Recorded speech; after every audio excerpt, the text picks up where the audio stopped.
are interested in today's webinar, and they weren't able to make it, so they want to make sure that we had it recorded so they can take a look. But my name is Mike Anderson. I am the Vice President of the Florida Association of Community Corrections. It is my honor today to introduce Dr. Gerda Nicholas, our presenter for today's webinar. She is a professor in educational and psychological studies, department at the University of Miami, School of Education and Human Development. She's also the past Secretary General of the Caribbean Alliance of National Psychological Association and co-founder of the Ayeti Community Trust and Rabati Sante Mentale. She was born and raised in Southwest Haiti. She immigrated to the United States in her teens. She obtained her doctoral degree in clinical psychology from Boston University. She completed her pre-doctoral training at Columbia University Medical Center and her postdoctoral training at the New York State Psychiatric Institute via Columbia University. As a multicultural Haitian American and multilingual psychologist speaking Spanish, French, and Haitian Creole, her research is reflective of her background and interest. Her current research focuses on the integration of race, culture, and well-being for ethnically diverse and immigrant communities. Some of the projects that she is currently working on includes promoting academic excellence among ethnically diverse youth, identifying development of Black youth, and empowering ethnically diverse parents to be effective parents. In addition, she conducts research on social support networks of Caribbean populations with a specific focus on Haitians. She has published several articles and book chapters and delivered numerous invited presentations at the national and international conference level. Topics include mental health, racism and health, Haitian mental health, women issues, depression and intervention among Haitians, social support networks of ethnic minorities, and spirituality. She is also the recipient of the 2018 Humanitarian Award of the American Psychological Association.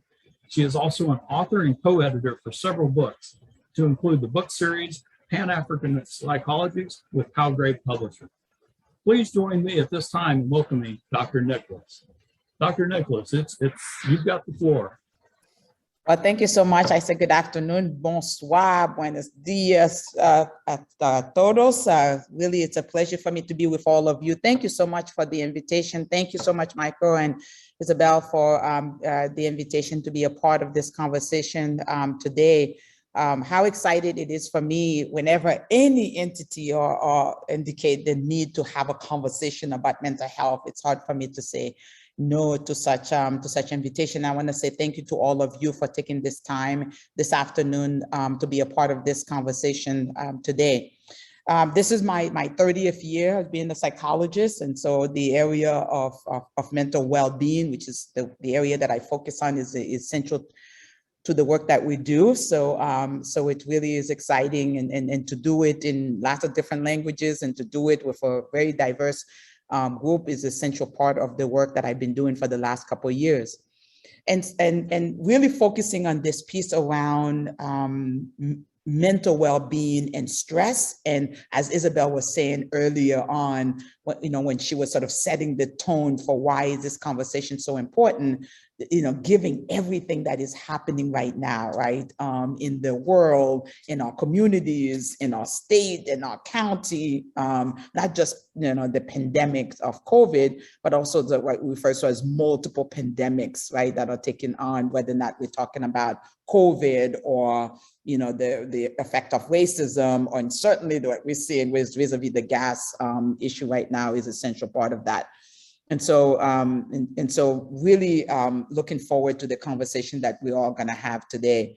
This is incredibly difficult because it's hard to give a presentation as a very cultural being, right, as well. So it's hard to give a presentation and not see all of you, right, as well, as opposed to if I was there in person and I can see you and see your level of engagement. So I'm going to need you to kind of be engaged with me through the chat, right, that you see there, so you can introduce yourself to one another so everybody would know who you are and where you are from right now. And you can do that in whatever language that you want to be able to do so as well.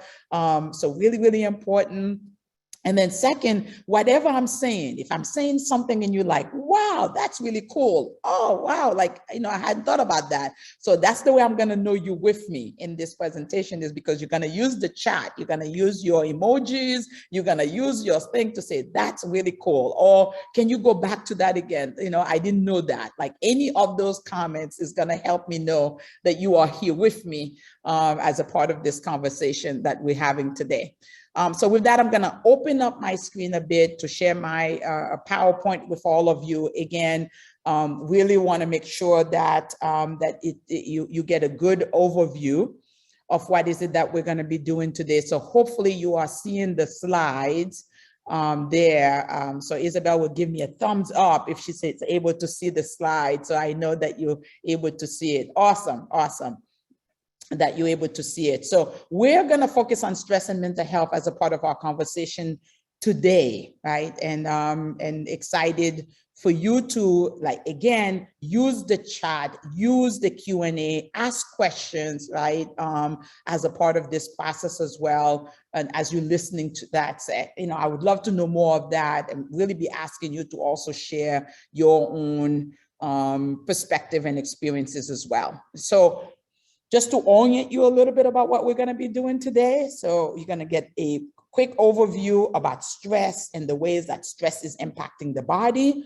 Then we're going to talk a little bit about understanding the link between, like, the brain and how we respond to this kind of stress, and why is it that we're responding to it the way that we're doing. And then the last part of that is, like, what to do about all of that, right? So how do we manage the stressors in our lives, right? In a meaningful way, in a way that makes sense for you. And then we'll sort of, like, close things out with any questions or thoughts or things like that that you may have as well, okay?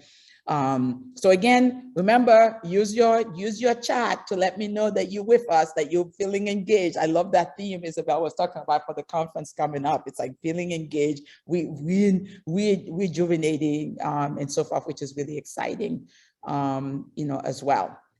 So really, really quickly, we know that many of you are wearing lots of different hats, right? So we come to work, we come to the, to our spaces wearing lots of different hats, right? So if you think about, for example, as all of you are putting in your role with the work that you are doing, right? And so there could be lots of different hats that you are wearing, right? So whether or not you're Michael Anderson coming in as, like, president-elect of this organization, or Isabel, but then when Isabel shows up or Michael shows up within that title, they also come in with lots of other titles, lots of other hats that they are wearing in the same way, right? So it's really is important that we pay attention to all of the different hats that we are wearing, all of the different roles that we are in, all of which have a significant impact, right, in our lives on a day-to-day basis. So for example, I know that many of you are able to work from home and some of you are not able to work from home, right, as well. So, like, this idea about virtual working space with other colleagues maybe enjoying is not one. So you don't get a chance to sort of, like, have, be really formal on top, but have your pajama at the bottom, right, at all, because you have to show up, be given the work that you do. And that's very different experiences during COVID and during this time versus those who are able to be at home, right, for lots of reasons.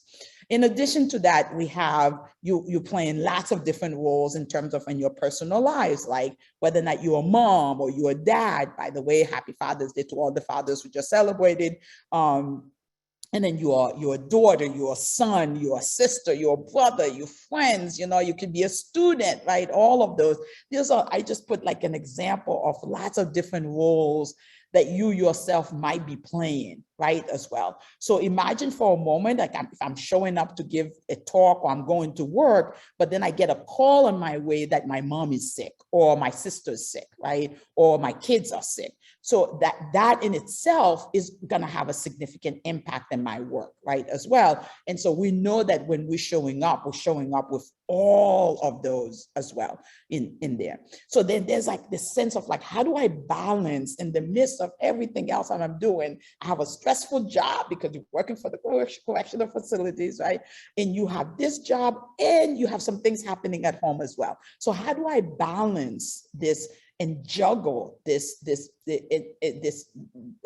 work and life balance, right? Personal life and situation balance as well. And I'm not sure if I would call it a balance, because sometimes when we think of balance, we think it's going to feel like this.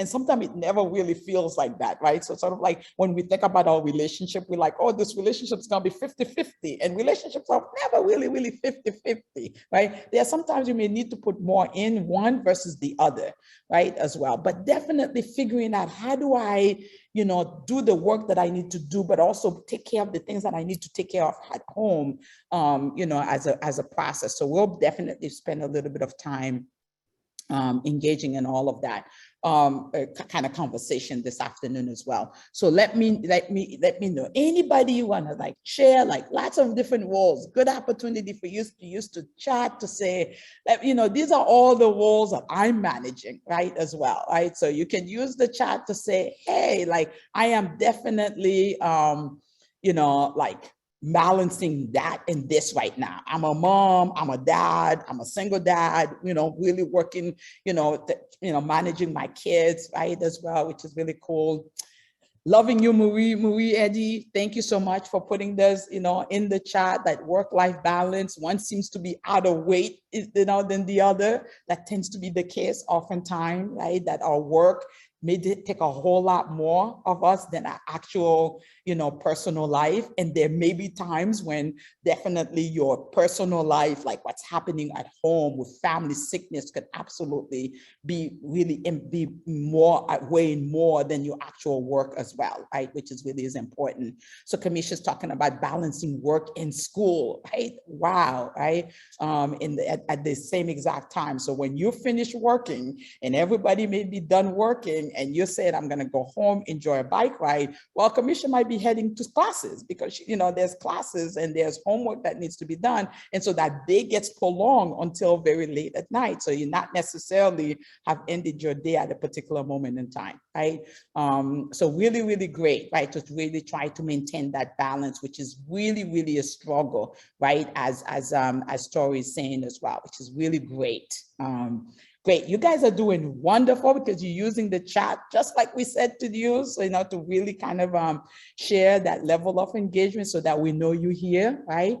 And absolutely, right, Celinda, like sometimes it feels like there's so many roles that we're balancing, like, that it's more at work than home, right? Even at work, because you may be balancing so much in your job that it's like really hard. Like I have to tell you, like I'm stepping down at as being a head of a unit at work, and balancing, finding time for like my kids and my partner, right? And, my husband at the same time. And how do I make sure that I don't take the work home with me, right? So that when I'm home, right, as well, which is really is important. So again, I think there's a misnomer out there about finding the balance, because I don't think there's a balance. I haven't seen it as a psychologist for the last 30 years. I definitely think there's like what can I do to manage the things that I'm managing, as opposed to trying to really have this sort of balance. And so we'll talk a little bit about that as well. So yes, definitely. I love you guys using the chat to share the things that you're balancing, right? Being a full-time job, a wife, a mother, grandmother, caretaker of your 88-year-old grandmother, right? All of that, yes, right? That you're managing at the same exact time. Like we weren't prepared to be like caretakers of our parents, right? Our grandparents, but look, we have to do these things, and these things are gonna take some priority over what's happening at work, right, at the same time. So the reason why I'm asking you to share all of this, it's so important that we, as we're working with our colleagues, recognize that when people show up at a meeting, when they're showing up at a conversation, when they're showing up at work, they're showing up with all of those roles, right, as a part of them. How do we create space in our work to say, Hi, Isabel, how is your mom? How is your grandmother doing, right? Because I know you taking care of your grandmother as well, which means your weekend may not have been yours for this particular weekend. So how do I take some time to really connect with people versus saying, hey, Michael, how are you? Because we know that Michael's response to me is going to be, I'm good. Right. And that tends to be now when we ask people, how are you? We're like, I'm fine, I'm good. Right. But are you really good? Maybe not really. Right. Is the person really asking, how are you really doing? Are they ready to be able to hear how you're feeling and how you, engage? So really, really important.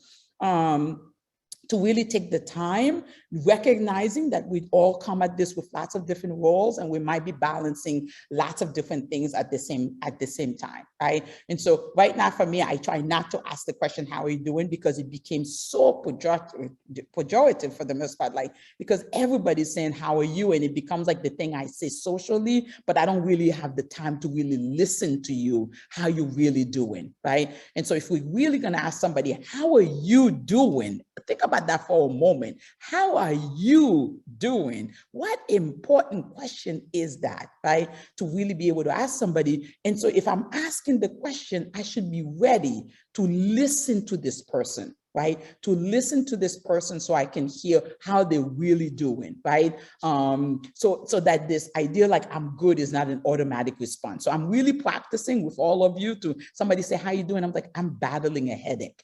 My stomach is hurting, right now. And, or I didn't sleep well. I'm not sleeping well, whatever it is that's going on, to be completely genuine and honest, with each other, which is really, really important, right, as well.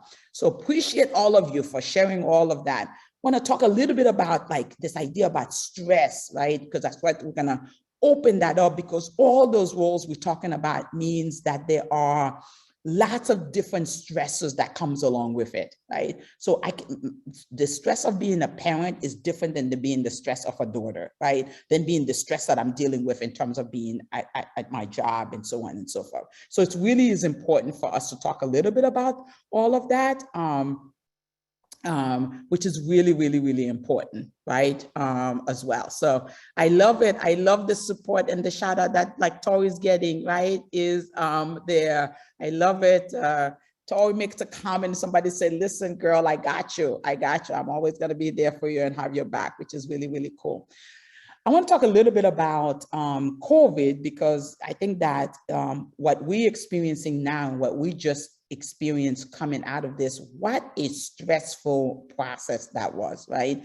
And this particular diagram is a really, really helpful one. And I think not just related to COVID, but when things like pandemic and crisis situations tend to happen, we notice that there are these different zones that you can go into. Right? So whether or not, again, it's pandemic related or it's related to racial issues that are happening in the world, right, or in our community, that there are these different zone of responding. And take a look at this image. You see this image that you're seeing right now that talks a little bit around, like the purple one is your fear zone. Right? So if in fact we hear that there's a hurricane coming, right, in Florida, or we hear that there's any kind of disaster or crisis happening, and we're seeing it maybe with the gas situation and so forth, that our fear zone tend to be the one that gets activated really quickly. You see what happened for you in the fear zone? When you in your fear zone, like hurricane is happening, oh my God, pandemic is going, we're going to shut down everything, right? So what do? We tend to hoard supplies, right? This is why we don't have any,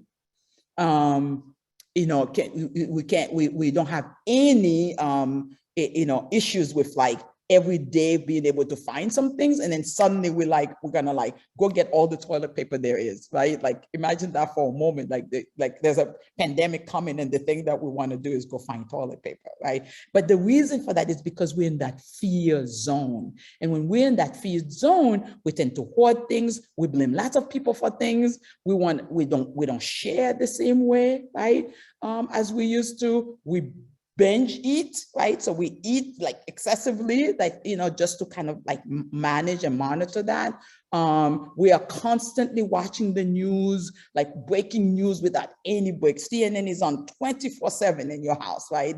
Or whatever it is that you pay attention to, because we in that fear zone. And it's really, really important that because we always managing crises and pandemics and so forth, that you are paying attention to the zone that you are in, right? And then the green, the very light, green that you see is our learning zone. So somebody can go from the fear zone that you probably noticed that during COVID, and now you can be in your learning zone where you're like, wow, like, I didn't expect to see the things that happened for me. I learned a lot about myself and about how to be home with my partner, with my kids, how to be patient. It's teaching me that. It's really like it allowed me the opportunity to explore new topic, new interests that I had, like scheduling some particular type. So now that's the zone you could be in, right? And you can absolutely train yourself to get to that learning zone. So, because the more you stay in that fear zone, the worse it is for your body, which you're going to see in a minute, right? And so how do I spend more time to see this?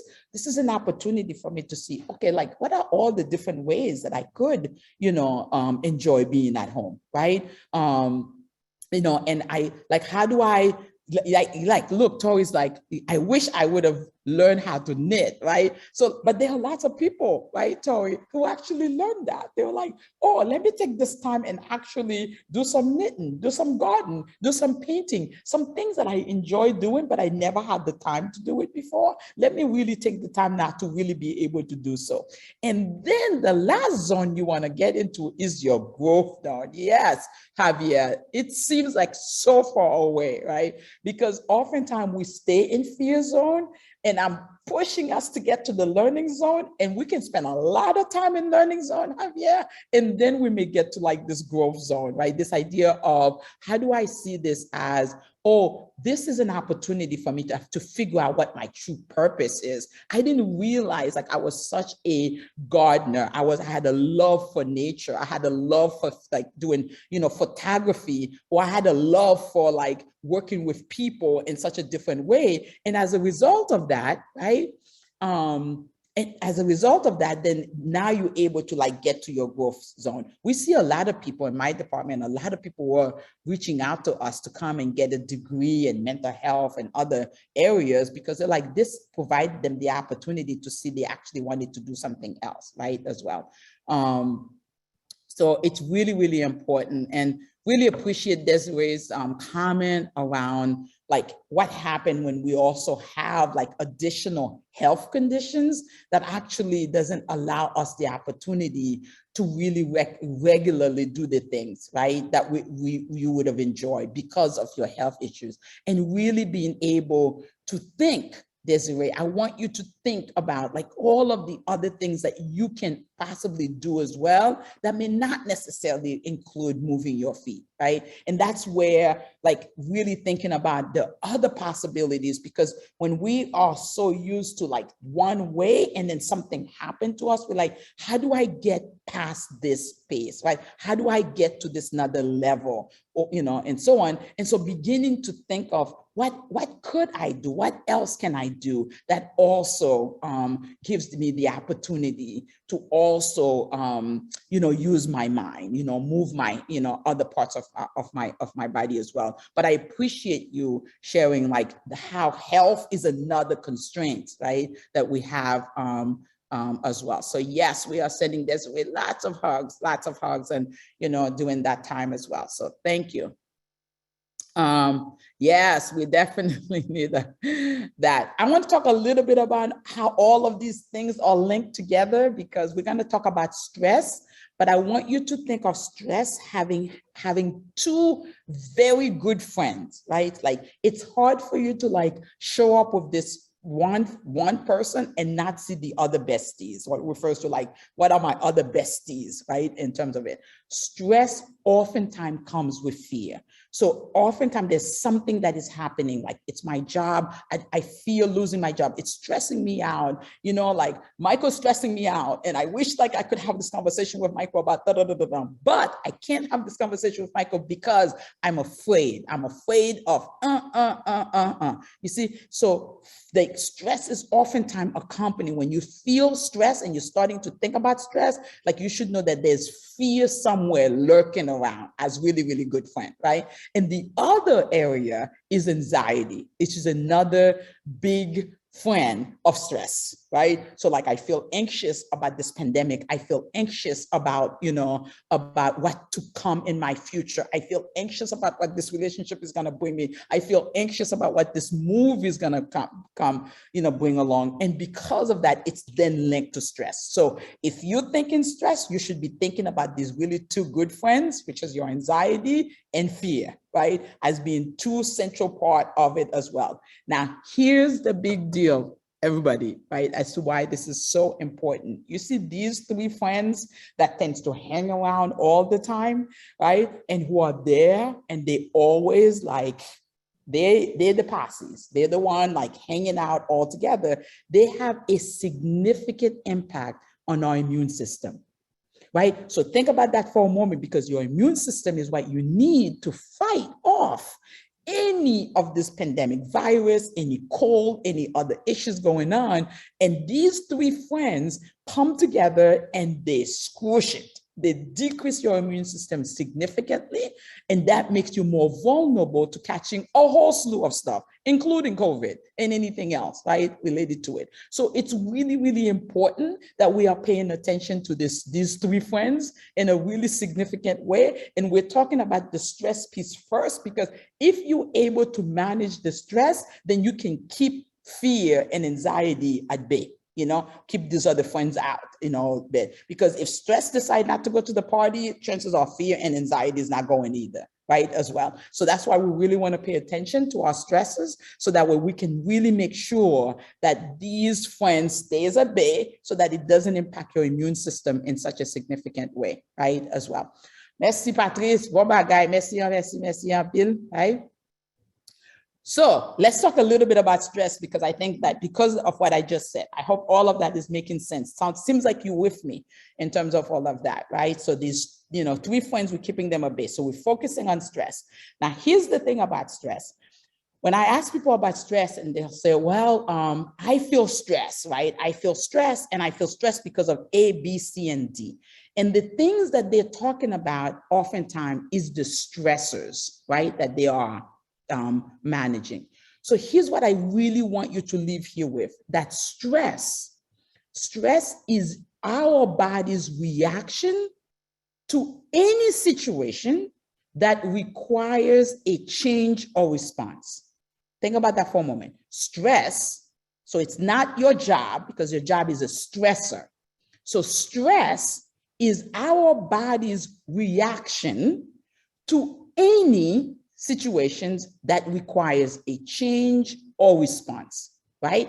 So keep that in mind. So it means like when somebody's saying I'm feeling stressed, it just means my body is reacting. So it can't be like my husband, my wife is my stress. That's not your stress. Your stress is your body's reactions, right, to any situations that requires a change or response, right? So if I need to move to a new place, my body's going to react to that, right? If I'm getting a new position, my body's going to react to that. I have an interview for a job, my body's going to react to that. I need to move from one part of the United States to another, from one country to the other, my body's going to react to that. I'm getting married, my body's going to react to that, right? So it's any change or response that's happening, right, that your body is reacting to, right? So because of that, then the reaction can come from lots of different places, but it can come from inside your body, right?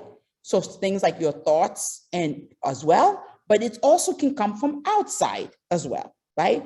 So think about that for a moment, because this is really, really important, because you're going to think that you can get rid of that, partner that's driving you crazy, or you're going to think that maybe if I just move from one division to another, or if I move from one job to the other, then my stress is going to go away. Well, not really, because your stress is not the job. The job is the stressor. Your stress is your body's reaction to the situation that's taking place. You see it? So therefore, then it is really important that you learn, how do I get this body to react differently to changes or responses that are happening in my environment? You following? Right? So it can't be like, let me get rid of this thing, and this thing is going to make my stress go down, because my body may have already been, right, in tune to actually to respond and react to certain things. So think of stress, really, really important. If you don't remember anything I said today,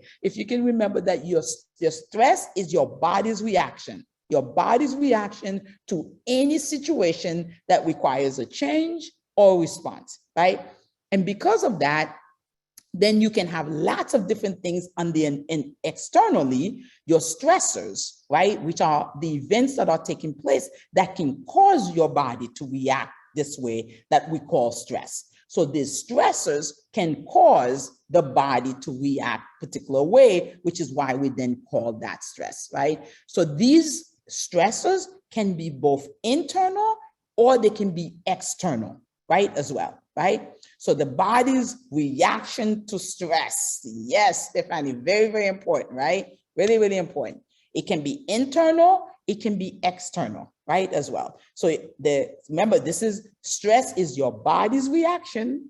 This is the way our bodies react to changes or responses, right? And these stressors can be internal, they can be external. Some of the internal stresses that stressors are pain, disease, negative thoughts, your diet, any of that can be stressors. So I don't want you to leave here saying, oh, my job is stressful. Your job cannot be stressful, right? Your relationship cannot be stressful. They can be a stressor. What's stressful is your body, is the stressful thing, right? It's the way your body is reacting to the issues that are happening in relationship or work or whatever that's really causing all of that, right? So the external one are like your social pressure, school stuff, life changes, work, relationship, money, right? Financial issues are all external stressors that can cause our body to react in a particular way that we then call stress, right? So with me so far? Awesome, awesome, awesome. So then what is the effects of that? So what are the ways? So here's so beautiful about your body and my body, right? So yes, Tori, it isn't the job for me. It's the environment that caused my body to react. Exactly, right? So it's really good for you to determine, like, with the environment. See how Tori's saying it's not the job, it's the environment. So what are the aspects of that environment? But more importantly, Tori, you want to pay attention to being in that environment does what to my body. See it? Like, so what happens to my body when I'm in this environment? What happens to my body because I'm getting married, because I'm having a new baby, because I'm right? What's happening to my body, right? And so the ways to think about it is that stress can affect really three main areas that you're paying attention to. So your body is very good at telling you how to deal with that. So there's the body stuff, right? And then there's some stuff that is happening in your thoughts, and then there's some things that are happening in your actions. So these are the things you're paying attention to tell you how you're reacting to the things that are going on in your environment. So you're paying attention to your body. So these are all the signs that our body sends us to tell us that we are reacting to something that's happening in our environment that is stress, right? So racing heart, high blood pressure, sweaty palm. This is what happened when you're showing up at an interview and you notice your palm is sweating and your stomach is getting upset and things like that. Those are signs that tells you that your body is reacting to something. Now, if in fact we had like a a shot, right? Or you took a penicillin or an antibiotic and your body reacted, we would be like, hey, let me pay attention to what's happening because my body is reacting. And when my body is reacting, it's telling me that something is going on. So because I took this shot and look at how my body reacts to it, let me do something differently. But we don't think of stress the same way. Even though our body is telling us all of these things that are happening, we don't tend to pay attention to those things at all, right? And this is why this conversation today is really, really so important, so that way we can pay attention to the ways that our bodies, our thoughts, and our actions, because those are the signals, those are the signs that tells us like what is really going on, right? With our body. So really, really important to pay attention to, because these are your warning signs. These are your warning. Like you are paying attention to your reactions, your body's reaction, you're paying attention to your thoughts, right? And you're paying attention to your actions, right? So if you find that you are being socially withdrawn, you're arguing with people more than you used to, right? You're drinking and smoking more than you used to, right? Like these kinds are, all of those are a way for us to pay attention to what's happening, right, to our bodies. These are all reactions, and they're very, very, very useful, right, to have as well, right?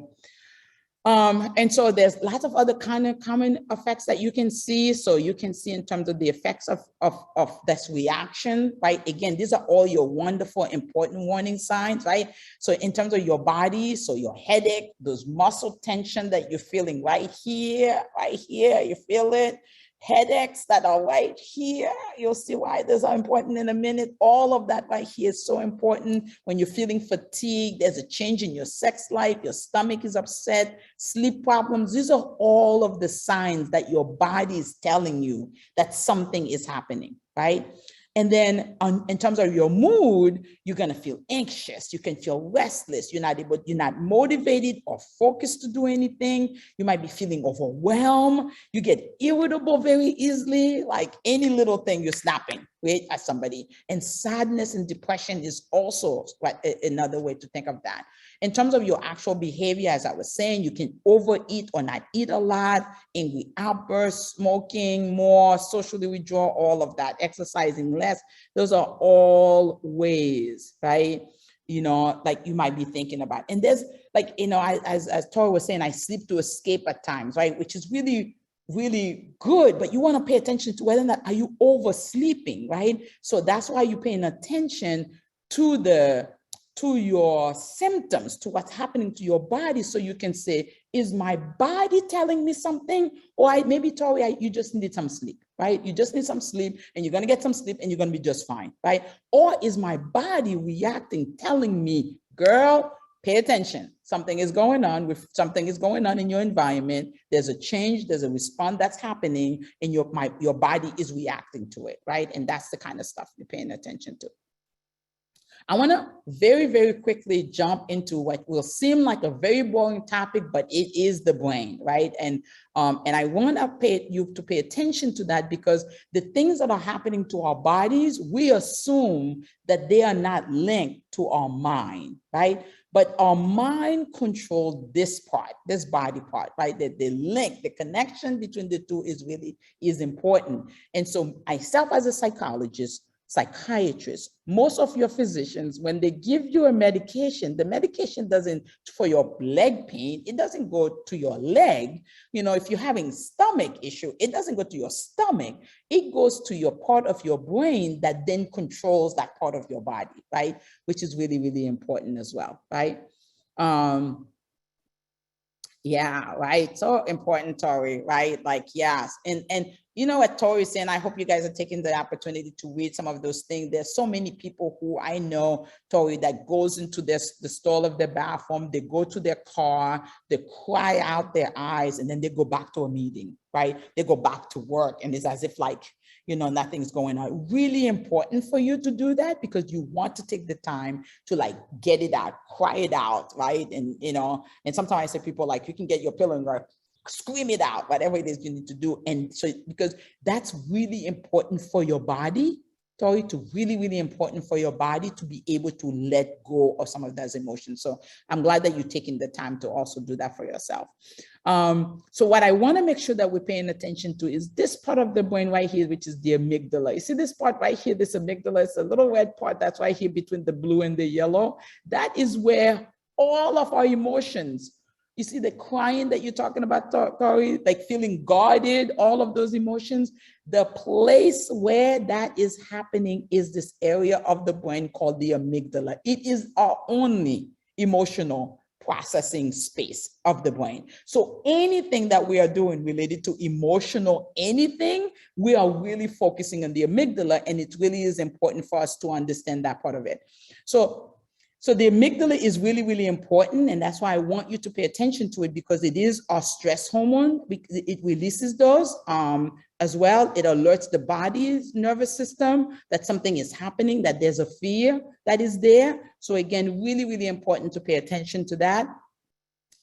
This slide talks a little bit about, so you can see we have an emotional brain, and we need to pay attention to, again, I want to pay attention to this little amygdala. You see what the amygdala is? Take a look for me in this slide right here that says emotional brain. See this person right here? Some things are happening, the events are happening, and you're seeing them. But do you see your amygdala where it's located? It's located between your hypothalamus and your hippocampus. See it? Hypothalamus, hippocampus, those two areas. Your hippocampus is where all of your long-term memory is stored, right? And your hypothalamus is really there to help balance, right, the emotional space that you are in. And when you are in an emotional space, this is why you can't remember things, right? You can't remember certain things because that emotional space is impacting your ability, your hippocampus, to do the work that it needs to do, because they're so close there. And then you see how close it is to your temple. That's why you also get the headaches and,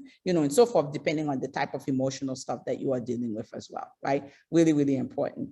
Okay.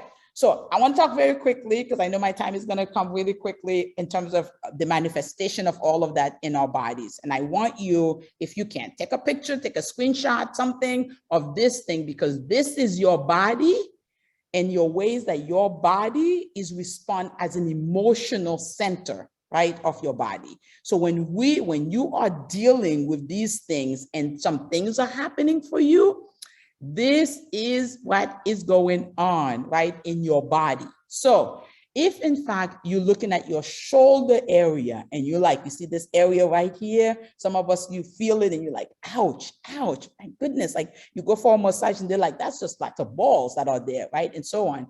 If you're there, that's where you carry your heavy load. This is your burdens and your responsibility loads. So like people like Michael and Isabel and others who are leading particular things, and you're like, I hope this thing is going to go well today. I hope Dr. Nicholas is not going to show up and like completely blow this presentation, right? They might be feeling that burden right here, right here is your shoulder. And then your throat area is where things are, things like trust issues, not feeling nurtured. That's what happens is there that you're experiencing it. You go down to your body, to your heart. This is where grief and sadness and sorrow happens, right? You see it? Like that's why sometimes you're like, oh, my heart is broken for you. And that's because it is where you're feeling that. The grief, the sorrow, the sadness that you have, feeling lack of love is there. You go down to your, your middle torso. That's where your fear and your phobias are stored, right? And then you go all the way down to your belly. This is where all childhood issues of violation of bodies and any experiences, molestation, fragility, all of that, that is where that stuff is stored. And then lastly, you see your survival, where areas is in terms of like all the way down. And I say all of that because there are some of us who might be looking at working and we're exercising like crazy, and we want to be able to get like through, like let me get this belly nice and flat, but you can't. And the reason you can't is because it's stuff with lots of all the other stuff. And we haven't worked through all of that stuff at all. So it's really, really important that we pay attention to these things and work through them in order for us to get that flat belly. If you haven't worked through this stuff, you're not going to have the flat belly, because that is where you're storing these things. This is your center where you're storing this stuff. This is really why it's important to be able to work through that. Now, if you go towards the side of the body, you see where you're storing anger. You see where your anger is and why your gut is the way it is. You see where you're storing guilt and shame, right? If you're not feeling supported in the hip area, you're feeling rejected. Okay, I think you got it, right? You got it, right? You got what I'm saying, right? Really, really important to recognize that your body is a storing place for the things that you are experiencing in your life, right? Those things we're talking about, those multiple roles that you are playing. And even though you look very good, you dress really good, you're smelling mighty good, even though all of that looks good, your body is still storing some of these things. And it is important for us to work through those things so that way our body doesn't become the depository of these things that we are experiencing overall. Last thing I'll say, which is really also really important as another warning sign for you to understand, and that is the cravings, right? There's nothing you can say to me today, because we have seen the research done over and over again. We've done it cross-culturally, like over decades of research showing that there's a link between what we crave and our emotional space. Let me say that again. There's a link between what you are, your emotional space. You see how Mike was talking about how he got a bag of M&M family size and it's gone, right? So there's the difference between loving chocolate, but versus I have a craving for chocolate today. When you have a craving for chocolate, you're about to get off your desk. You're going to get out from the house. You're going to get to whatever you need to go so you can go get yourself some spicy food, some cookies, or you're going to get a bag of chips, whatever it is, and whatever it is. So there's a craving. Your body feels like it needs this thing. And what you want to pay attention to is, I didn't crave chocolate yesterday, but I craved it today. What is happening? And we have seen that, yes, the bag of Doritos and Hershey chocolate almonds and all of that, when you get all of that craving, Sylvia, together, it's a craving. It's not the thing I like. It's a craving. I gotta have something salty today. It means that these are the kinds of emotional space that I might be looking for. I'm looking for love. I'm feeling angry and stressed, so I eat snacky food, right? Crunchy, snacky food, whatever those are, and if I'm feeling that I need comfort and so forth, I eat a lot of bread, a lot of starchy stuff. And if I'm feeling like pleasure, like I want something, I need some reassurance and pleasure, this is where the cookies and the cakes and all of that comes in as well. So again, all wonderful signs to pay attention to what's happening for you. So how are we doing? So now I want to move on to great, Dr. Nicholas, that's great that we learned all of these things about how to manage and deal with our bodies, right? And pay attention to our bodies in all ways that our bodies might be reacting to us, so we can pay attention to that. But what do I do with it? What do I do now with all of that? And how do I manage to all of that? So I want to move us now in the last couple of minutes I have to focus a little bit on how do you work to some of this, right? How do you work to some of this stuff? And so we have an excellent ebook that's out right now. It's called Mental Burpees. And it's really is about how do you build your emotional, your mental muscles, right? Because ultimately what we're saying, and I hope that you're getting the message, is that our emotional self, working on ourselves and working on our mind and our emotion is so crucial to help us deal with ways that we are reacting to changes in our body, in our environment. So the more you work through these things, the better you're going to react to changes and responses that are going on, in your environment. I see you guys are having a fun time. Fun time with the stack, but don't think snacks, think craving. So if you're sitting in your desk today and you're like, oh my God, I had such a craving for peanut butter and chocolate, Amanda, and you're like, I have a craving for that. And not only do you have a craving for it, Amanda, you're like, I'm getting up I'm going to get up. I'm going to get to the store. I'm going to do whatever I need to do to get it today. And if that's what you're doing, then pay attention to the emotional part, right? To the emotional part, because it's actually not going to fulfill that, right? In the way that we want it to be able to do. So before we get to this piece on how important it is the mind is, I want you to, because your mind is really truly is a muscle. That part of the brain that I was showing you, the amygdala part of your brain is a muscle that must work, right? There is some amazing study that came out with some colleagues out of Columbia University that shows that for every one negative thought that comes into your mind, it's gonna take 17 positive ones to get rid of that one negative thought. Okay, let that sink in for a little. Let that sink in for a little. So for every one negative thought, we let in,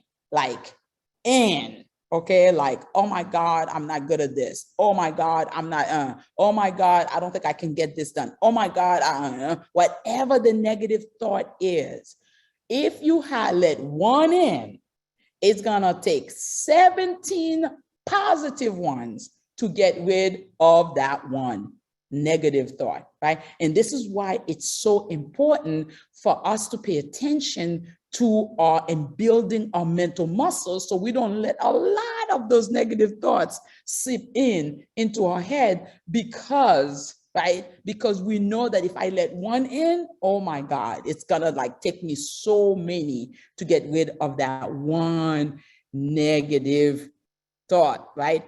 Again, I see you guys sharing your favorite snacks. There's nothing wrong with favorite snacks. Snacks are good, right? If you have a snack, remember, we're thinking cravings, okay? So if it's okay for you to have a snack, it's okay for you to have the M&M, Michael, okay? If it's a snack, you're just gonna have a snack, but it's a whole other story if Michael gets up and he's like, needs to have M&M and he's getting up from his desk, he's gonna go find one machine and the machine is out of M&M. He goes to another machine to go find the M&M until he gets the M&M. That's a craving. Like, it's like, I need this thing and I'm willing to do whatever to get it done, right? So again, yeah, taco is spicy, depending if you're getting the spicy taco, Guillermo, or, and other stuff, right? Really, really important. So again, this is why we're working on our muscles, right? This is why we're working on our mind as a muscle, because we have to work it just like we would work our bodies, right? As well. We don't want those negative thoughts to come in, right? So here's a framework that I'm really hoping that you're gonna leave me here remembering, right? That it'll be really easy to remember for yourself, right? It's called SEL, S-E-L, right? And so literally is asking you to say, okay, Dr. Nicholas said, I need to sell. Okay, that's what I'm gonna do today. I'm gonna sell, right? What does that mean? It means you're gonna sit with yourself. You're gonna sit with your emotions, whatever that is happening right now. We are so good at avoiding the things that are popping on. And when we avoid them, they did not go away. They are still there.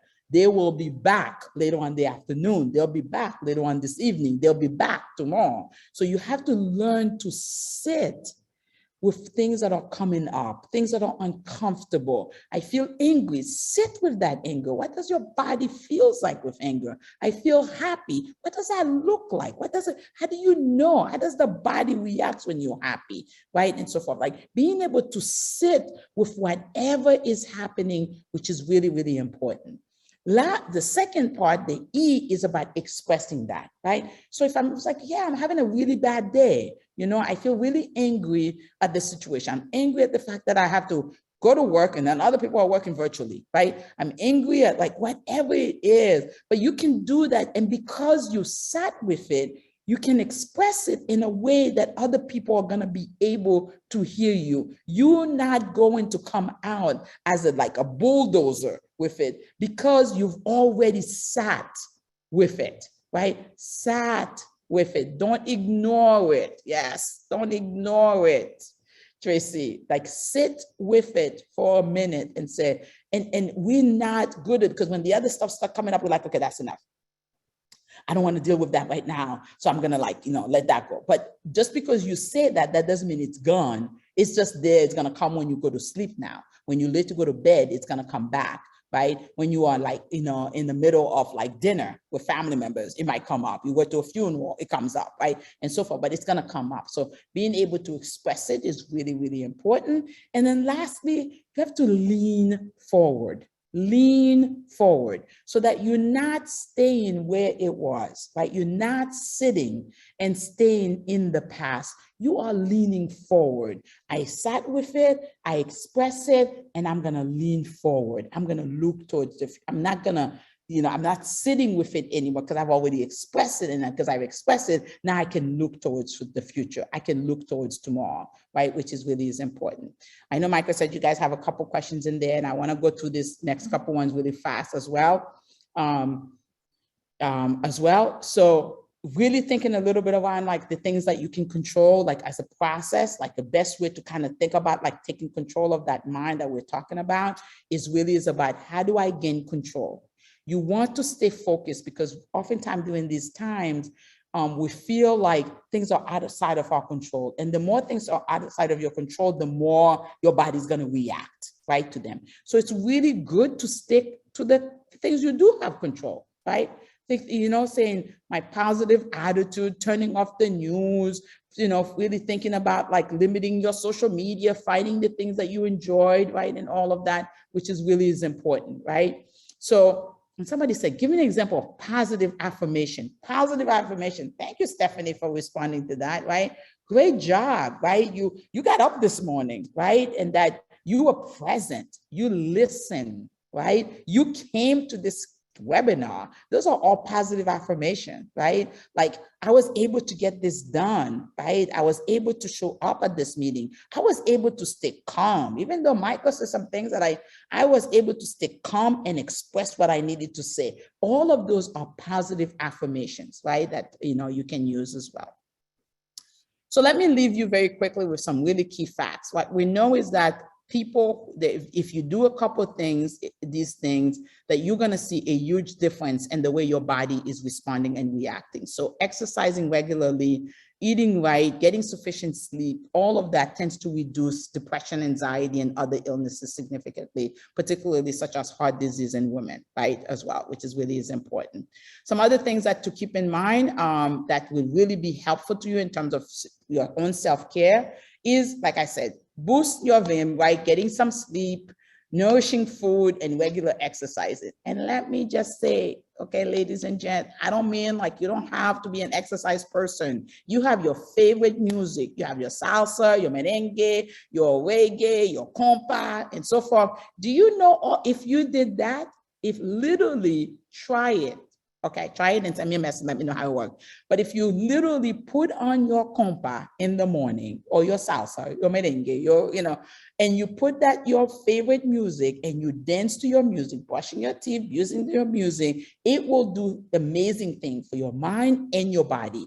And that's exercising. People, that's exercising. You don't have to get to the gym to exercise. These things themselves are already, yes, Rawumba, yes, right? All of that are a part of your exercising because you're getting your body moving and you're getting your mind working your mind because the music does that. The more you're there, the less ability for any negative thoughts to come in. Try it and see. If you are listening and dancing to your favorite music, there's no way a negative thought can pop in there because you're so into your reggae, you're so into your tabu combo. Yes, you're so into all of that, but you put that on and that in itself. So you in the car, don't put on the news on, put on some music, right? Try to be, you will see what a big difference it makes when you get to work or when you get home because of that. So really important, you know, really pampering yourself, making sure that you are doing your regular, you know,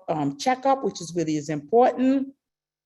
You know, treating yourself with respect and compassion. Let me just say that again, a little self-compassion, people. You know, for you, compassion begins with you. You have to be compassionate to yourself. You have to be respectful to yourself. You have to love you before you're asking other people to love you, right? So spend some time, take a look at yourself, be like, listen, I really love the way my hair looks today. You know, I really, you know, like, be respectful to yourself, love yourself. Take some time out to have some fun in whatever you enjoy, movies, dancing, gardening, all of that is really important. Expanding your mind is also really important. So by that, you can literally have like take a new route from home. Like literally, you know how you always go home exactly the same way? You can be like, today I'm going to do a different way. I'm going to get home a different way. And because of that, then it's opening your mind because you're seeing other things,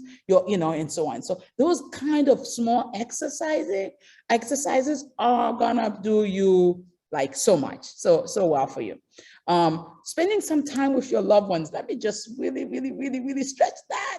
Okay. Because these people in your life, your loved ones, your family, your partner, your kids, your family members, they are the one who gets the worst of us, right? So whatever's going on, they tend to get the worst of what's going on, right? So we really want to make sure that we are paying attention to that and that you are creating time for our loved ones. COVID taught us how short life is and how immediate things can change drastically. So I urge you, don't wait. Don't say, okay, when I retired, when we're going to take this vacation, when I say, I'm going to create some time for my kids, for my wife, for my spouse, for my partner. I'm going to create some space for the people in my life. I'm going to make this phone call, spend it and listen and really, really, really spend. I'm going to call because I want to hear your voice kind of thing, right? Really, really important to do. Communicating your thoughts and so forth, reserving some time for pleasure times, which is important. In the book that you will see, The Mental Breakfast, it talks a little bit about some key things that you can do as well, some basic activities. And I just wanted to end by sharing them, a few of them with you here, like the top 3 things that we have seen to be really, really important. One of them is meditation and praying and really finding quiet time, right? So again, really taking some time in the morning to really spend just you. So instead of you get up and you get on your phone, take some time. Like praying is meditating, right? Like you don't have to sit going, for meditation to happen. Gardening is meditating. Cooking is meditating, right? As well. There's so many things that you can do because it's like quiet time, right? That you have. So sit for a moment and allow yourself just 5 minutes of quiet moment before you go to bed, quiet time with yourself. Second is the importance of what all of you are doing, servicing others without any over helping feelings, because there's a big difference between overdoing it, but just being able, if you've ever been in a situation where there's maybe an older person and you provide them with some assistance, how good that feels, that also is a part of your own well-being. And lastly, let me just say how important it is to practice gratitude. Gratitude, okay? Gratitude. So you have, if you do this, just this, practice gratitude. You get up in the morning and you say, what are 3 things that I'm grateful for? And I just woke up. Because sometimes I'm talking to somebody and it's 9 o'clock. And I see that it's 9:30 and I said, hey, Isabel, how you doing, girl? How's your day going? She says, awful. It's 9 a.m., Isabel. That's not possible yet for your day to be going bad, right? Because it's too early for you to have a bad day already, right? So really thinking about, well, what am I grateful for in this morning? You got up. Right? You were able to get up, your eyes opened up, you were not in the hospital, you can literally list, what am I grateful for getting up this morning? And then do exactly the same thing before you go to bed. Before you close your eyes, you laying in the bed, say to yourself, what are 3 things that I'm grateful for this day, right? So you went to work, you got home safely, you didn't get any bad calls, you had food on the table, you have a roof over your head. I guarantee you can, I'm saying 3 things, but you're probably gonna find lots of things that you can be grateful for. But here's what all of this does.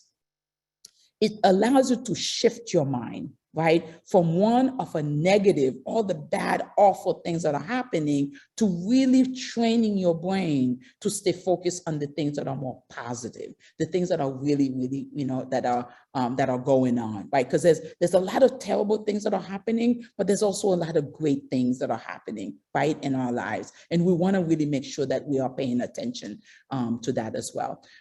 Let me just end by saying all of the things that I'm saying, as a psychologist, I can tell you that one of the things that we are learning is that everything that you need to do it continually. So you cannot practice any of the things that I'm doing and like for a day or two. In fact, we know that in order for something to become a habit, you have to do it every single day for 21 days. 21 days. 21 days. You have to do it for 21 days straight, right? For it to become a habit. So if you do it and then the last 20 days and then you're done, you say, okay, well, I've done it for 18 now, I'm gonna let go. Guess what you're gonna do? Start all over again. So all these things, you're gonna practice gratitude, and you're gonna do it for 21 days. You're gonna practice like meditating, you're gonna do it for 21 days. Not 19, not 20, not 20 and a half, but you're gonna do it consistently, because that is what makes the thing becomes a habit. This is why you don't need an alarm clock anymore when you're on vacation to get up. Even though you're on vacation, you love to be able to sleep longer, but your body is responding and saying, hey, it's 6 o'clock, you got to get up, because that's what you used to, because now your body is being conditioned. It becomes a habit in terms of being able to do so. So really, really important for you to really practice all of that. And so with that, I want to say a special thank you for being really, really, really good listeners and being really engaging in this process. Again, remember that self-care is empowering. When you are overwhelmed, really being able to stay focused on all of that is important. You are the role model to everybody else in your life. So your kids and everybody else is paying attention to you. So if you, as the boss, as the leader in your department, and you haven't done so, and you're not practicing these things, then it's hard for you to ask other people to do so. So be the wonderful role model that I know all of you can be. With that. And this is my contact information. If anybody have any questions, you can always, email me, or if there's any questions that you have about this presentation, any materials that I can provide, any resources, any quick little tips, anything at all, like now that we're family, you can feel free to reach out to me at any given moment. So with that, I'll stop and say thank you so much for engaging and for your time and for your active listening.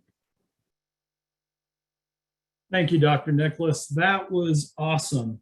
Quite the presentation. I'm sitting here watching this and watching the interaction of chat, and thank you so much for the energy in that presentation. We talk about reducing stress. You got your workout for that presentation. So thank you very much. I also want to note, we had upwards of 143 participants. And one thing that we know in doing these webinars, it's a good webinar when you don't see people drop off and you maintain everybody's attention. The interaction was just awesome though. And I want to thank you for that. I want to thank the participants too. Thank you for participating, making this an awesome training. Yeah. I also want to thank Linda Brooks for connecting us with Dr. Nicholas. I know you mentioned yesterday, Dr. Shirley Planton was involved as well. We appreciate that. Dr. Planton is a friend of FACC, and I know Issa talked about our Training Institute coming up in July. Dr. Planton will be joining us there at the Training Institute. Some of the stats and the information that you'd mentioned is just absolutely phenomenal. Some real stats to take home, some information. One negative cancels out with 17 positives, folks. Keep that in mind when we're dealing with people, how we treat people. Be kind. Takes a lot more positive to cancel out that negative. Yeah. And our three friends of stress, fear, and anxiety. And Dr. Nicholas, we've got a lot of requests for your PowerPoint, certain slides, things like that. People want to use that and refer back to it. So thank you. Yeah. I do want to mention our Training Institute. We're really excited. As Issa mentioned, We're glad to be back face-to-face this year. We had the Virtual Training Institute. We've been working hard for the face-to-face institute for July in Orlando. We've got some top-notch presenters. I mentioned Dr. Shirley Clanton, who's presented webinars with us before. She's going to be there in person. We've also got Pika Sams, who's going to be our closing keynote. She is a dynamic speaker. She's been featured on the Today Show. She's been featured in many publications and also has her own Sirius XM channel as well. And then we've got something for everybody, mindset training with Ray DeCunta. Those with the Department of Corrections, I know he's come around. We're going to have many sessions with him. And then we've got the always very popular Community Corrections Forum with different leaders from around the state, Assistant Secretary Winkler, Chief Linda Brooks, and then we've also got a special guest coming to us from the American Probation and Parole Association, Veronica Cunningham. She's going to be participating in our Community Corrections Forum and discussing national trends. So a lot of great people coming to provide some training to the great professionals in community corrections. So we look forward to seeing those of you in Orlando in July. And with that, I'm going to hand it over to our president, Isa, to close us out. Well, I just want to thank all of you for being here. This was an amazing training, so much energy, all of you. The comments have been amazing, and it's really validated the FACC's mission to get this training to you at this very important time, because we're all feeling it. We want you to know that we know what you're going through. We want to be able to offer you as much resource as possible to keep doing this very important work. I want to really end today by talking about and expressing 3 things I'm very grateful for. And of course, I want to first express my gratitude to Dr. Nicholas for giving of her time today to help us to be mindful and engage in this topic. This was, like I mentioned, an amazing webinar. So much of this we could share with our families, with our clients, and ensure that we go back to it continuously, because it is something that will take that work and that practice along the way. So thank you, Dr. Nicholas, on behalf of all of our participants and the FACC Board of Directors. And of course, I also want to say that I am grateful to be part of FACC and this amazing organization, working alongside the professionals, all of which do this on a volunteer basis, and wear this hat in addition to their professional ones, where they work in their individual circuits and divisions. So Michael Anderson, as we mentioned, Linda Brooks, and the rest of the Education Committee, thank you for organizing today's webinar, and for the full board and their support in ensuring that all of you had access and time to be here today. And of course, I'm grateful to all of you, those people that came and tuned in and that are giving of your time as well to ensure that you're here to represent our field, to keep doing this amazing work everywhere in this beautiful state. So I am very grateful to all of you. We're grateful to be alive. We're grateful that we are here, that we are able to discuss and connect with each other and support each other during this time. So thank you again, Dr. Nicholas. We look forward to seeing you all, as Mike talked about, at our institute. And with that, have a wonderful afternoon. Thank you all. Be kind. Thanks, everybody. Thank you for the invitation. Thank you for all the kudos in the chat as well. It was great to be here with all of you. Thanks. Adios.